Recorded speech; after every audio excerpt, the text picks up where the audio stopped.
Alrighty, hello everybody. Today I'm super excited to give my presentation for my research project. So I'll go ahead and dive right into it. Let's see if this click, there we go. Alrighty, so to start off, we're going to jump back in time and go back to the 1940s, and we are in California. So Patricia Jean Anderson, this is actually my grandma. This is a picture of her. Some other personal background about her. She grew up in Bakersfield, California. And I don't know if any of you have ever been there, but it's very dry. It's a very dry heat. It's hot all the time, and it's open fields everywhere. Her family members, it was a small family. There was actually only four of them. So her parents and then her brother Kenny, which is my uncle Kenny, or great uncle, I guess you would say. And their family was a very business-minded family. And then actually back in 1909, my grandma's parents started their own company. And that's what I wanted to present about today. And then also about my grandma's life and how that business mindset impacted throughout her life. So the company that was started back in 1909 is called Dwar's Candy. This is in Bakersfield, California, where she's from. And there's four different products that they offer. They offer ice cream, chocolates, taffy chews, and then they've now started to sell merchandise. So you can buy t-shirts. They actually have mugs, baskets. There's actually a ton of different merchandise that they now offer that they didn't when they originally started back in 1909. And here are some pictures of it. This picture here, does my mouse work? Oh, perfect.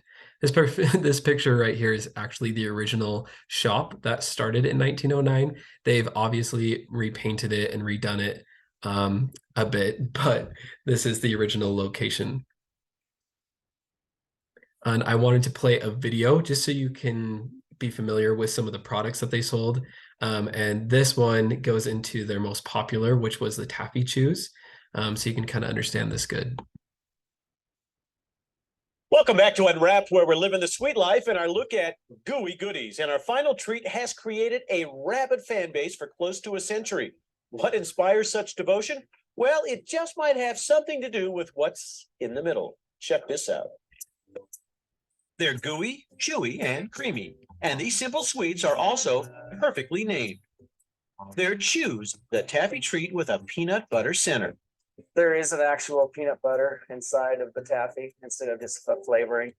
These candies are one of the signature sweets at Dewar's, a legendary soda shop and candy store in Bakersfield, California.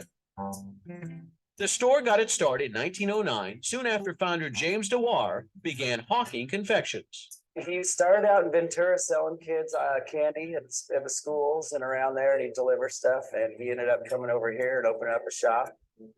And while Dewar's sells a number of sweets, it's James's original peanut butter chew that's driving people nutty. And he got a recipe for peanut butter, and he kind of played around with it until he came up with the rolling it in the taffy.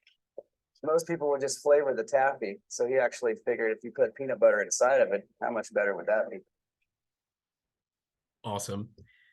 Well, that was a brief video, but I hope it helps you picture in your mind what kind of products Dwar's was selling and is currently selling still.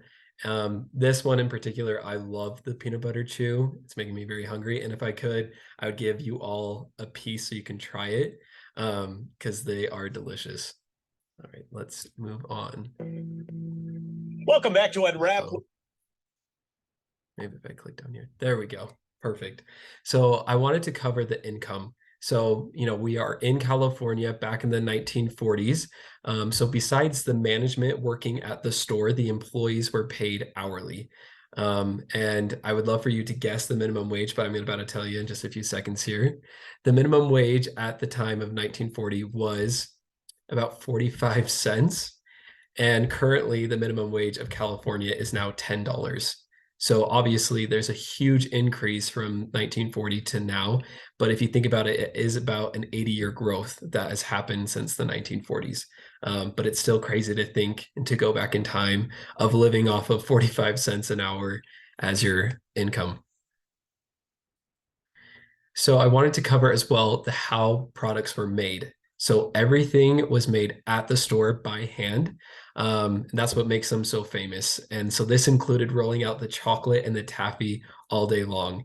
And as a kid, I was actually 5 years old. We got to tour, go back into the kitchen and see everything. My great grandpa was there and he showed us how they would roll everything. And we just watched the workers, and they still do it to this day. They have these big marble, it almost looks like a cutting board, and they just lay out the taffy like it was shown in the video prior to this, and they would just roll them out for hours every day. That's all they did. But it makes them so good. It's because they're homemade. And also with this, so I wanted to cover the demand and competition that is in Bakersfield in that market.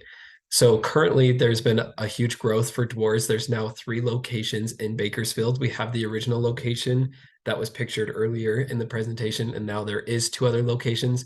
Now, it's important to note that they are all still in Bakersfield. We have not branched out into other states or left the country by any means. But with, leaving the states, they do now ship their products nationwide, and that's all products. So you can actually buy the chews, the chocolates.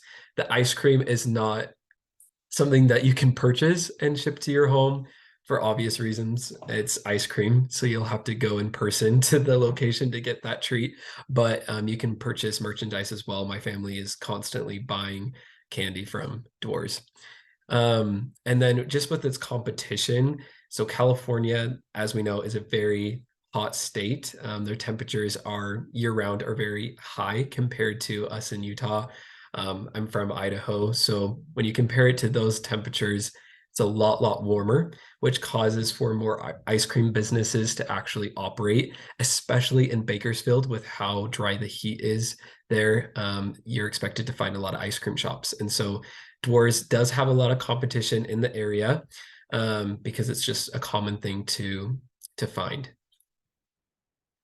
So going back to my grandma, Patricia, and about her life. So she grew up in Bakersfield, worked at that business that her family started. But after that, she actually started dating my grandpa, who's Art, and together they moved to Utah in their early 20s. And yes, they attended Brigham Young University. It's hard to swallow that.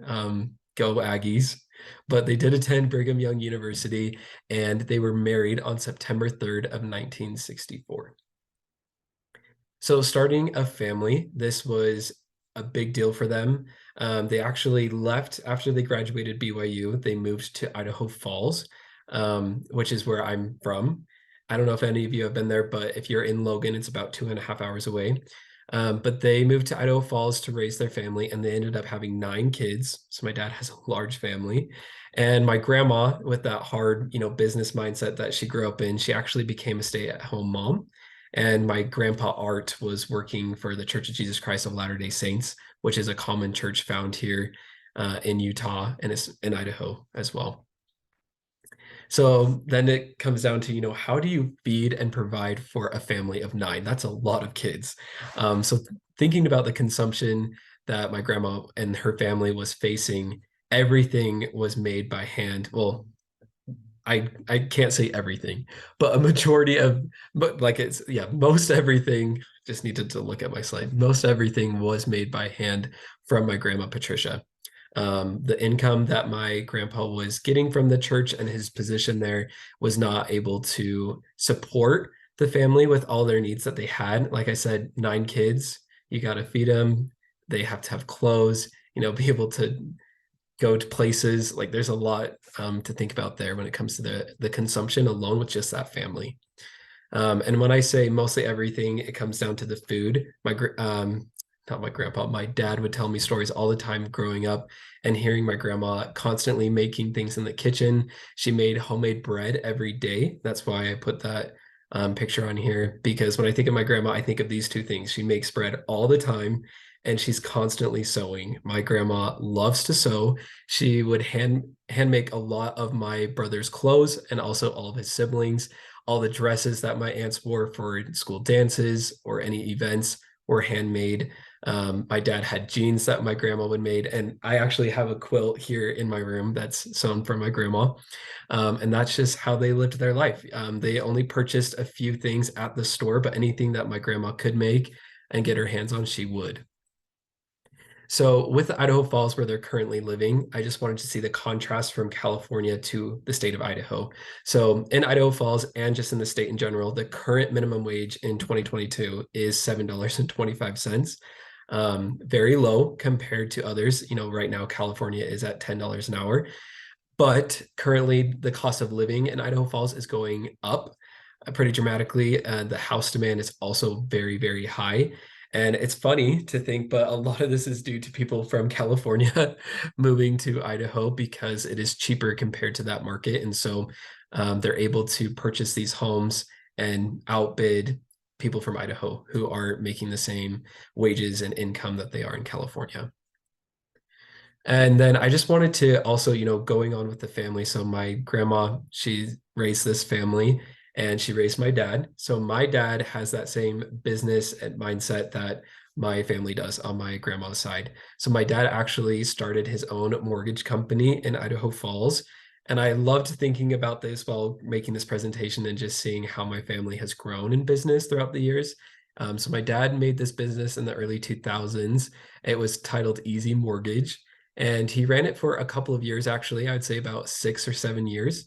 And then he ended up selling it. He took his clients to a local bank at Idaho Falls and continued to be a loan officer there and operate with his customers, but he no longer owned the actual business. And then, you know, following my dad's footsteps, we now have my own business journey. So currently I am at Utah State and I'm studying finance and data analytics. This is a picture of me in front of the Huntsman Hall. And I'm super excited to continue this journey of business. And like I said, it's great to look back to think about, you know, where you come from. And in my family, it was a very business mindset of doing things on our own and making our own, you know, goods when we can. And, you know, we are very involved in the market as well, like everybody else. But it's great to see, you know, where, like I said, in the past, how everything got you to here and to now. And so I do have that very similar business mindset. I'm not going to make a ice cream shop or hand make some taffy, I don't think, but it's just great to think that I have family members with that similar mindset as me. And that is my presentation. So thank you so much for watching, and I hope you enjoyed it. Bye-bye.